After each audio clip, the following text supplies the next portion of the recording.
friends, good morning. I am Dr. Sanjeev Pandey from Global Touch. I welcome you in doctor Pandey की स्वास्थ्य पाठशाला। हम लोग discuss कर रहे थे एनीमिया पे। अब एनीमिया का बहुत सारी चीज़ें डिस्कस की, इसका मैनेजमेंट कैसे करना है। एक मैनेजमेंट जो है फार्माकोलॉजिकल मैनेजमेंट है, जहाँ पर मेडिसिन का उपयोग होता है, और एक है नॉन फार्माकोलॉजिकल मैनेजमेंट।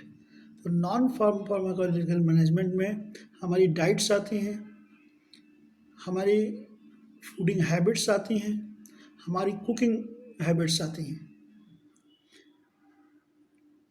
जब मैक्सिमम जो एनीमिया के कारण होते हैं वो कारण हमारी डाइटरी हैबिट्स से आते हैं।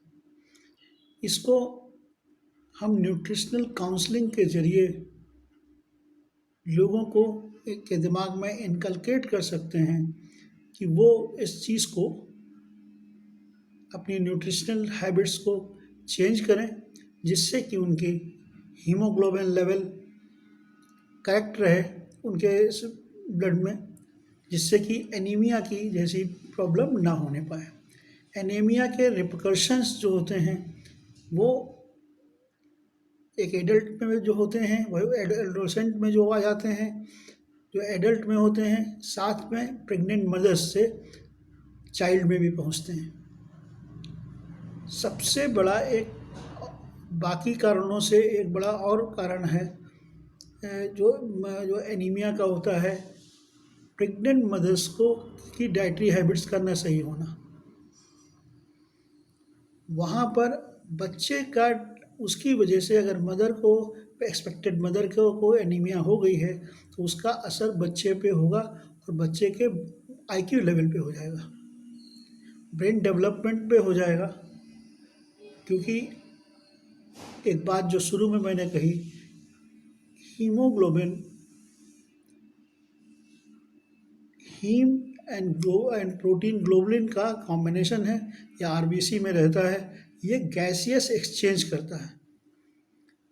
इसका क्या मतलब है, ये उस ईंधन को वहाँ पर पहुँचाता है जिसके माध्यम से शरीर के हर सेल में ऑक्सीडेशन होता है, एनर्जी का प्रोडक्शन होता है, जिस एनर्जी को विभिन्न कार्यों को करने के लिए लिया जाता है।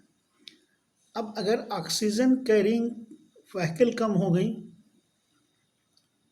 तो जहाँ और प्लाज्मा में न्यूट्रिशन पहुँच रहा है, प्लाज्मा के जरिए सेल्स में, वहाँ पर न्यूट्रिशन तो पहुँचा है, मतलब खाद्य सामग्री तो पहुँची है। उसके पकाने के लिए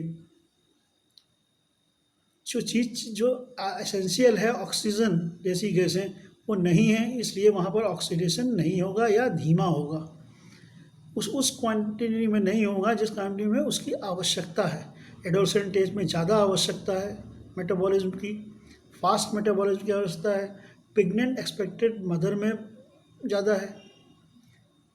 तो इसके लिए करना क्या है, बच्चों को लिक्विड फॉर्म में सूप्स दिए जाएं, दालों के सूप दिए जाएं, मिक्स वेजिटेबल के सूप दिए जाएं, अगर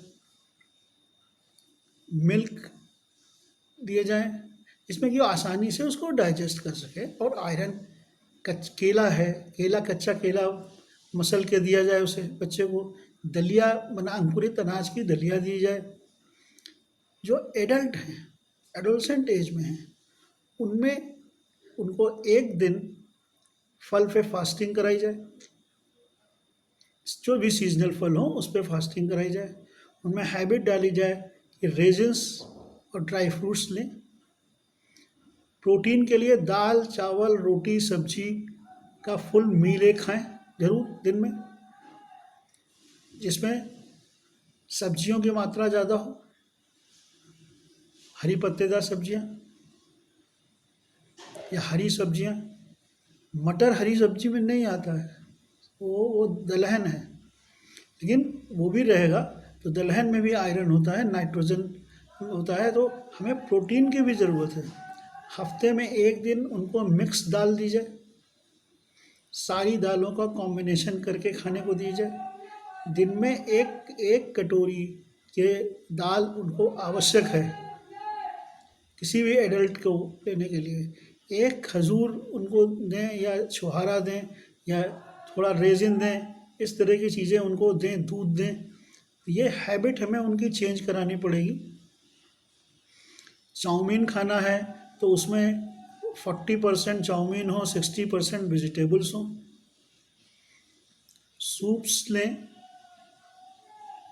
इस तरीके से उनके खाने में बदलाव, उनके टेस्ट के अनुसार बदलाव उसको टेस्टी और बना दें खाने को, जिसमें उनको खाने में अच्छा लगे। कोई भी बाय बर्थ टेस्ट या पसंद लेके नहीं आता है। हम जैसा माँ बाप बच्चों को खाना देते हैं उसी अनुसार उनका टेस्ट बनता है। तो अगर वो फास्ट फूड खाना चाहते हैं तो फास्ट फूड में फोर्टिफिकेशन वेजिटेबल्स का करें। प्रेग्नेंट लेडीज़ को भी ऐसा ही खाना देना है, लिक्विड फॉर्म में ज़्यादा देना है, क्योंकि फीटस जैसे जैसे बढ़ता है वैसे वैसे अमाशय को प्रेस करता है, अमाशय में जगह कम होती है, वॉमिटिंग टेंडेंसी आने लगती है। वहाँ पर उनको ड्राई फ्रूट्स हैं, अगर नॉन वेज है तो एग दे सकते हैं, फिश दे सकते हैं, लिवर का इसको कहते हैं, कलेजी है, इस टाइप की चीज़ें दे सकते हैं। लेकिन ज़्यादातर वो लिक्विड फॉर्म में हों जिसमें इजीली डाइजेस्ट, और उनके मील को थोड़ा थोड़ा दूर दूर उसमें पीस मील्स में दिए जाएं।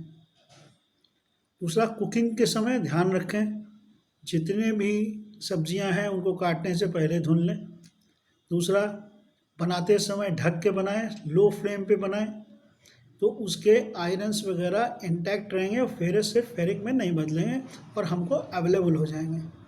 ध्यान रहे, महिलाओं में ऑक्सीजन की वो एनीमिया के कारण इसलिए और ज़्यादा होते हैं मेंसेस के अलावा, उनके वहाँ आयरन का एब्जॉर्प्शन मेल के मुकाबले कम होता है बाय नेचर। हम लोग कल इस पार्ट को कंक्लूड करेंगे और उसके बाद हम लोग आएंगे नेक्स्ट एपिसोड पे।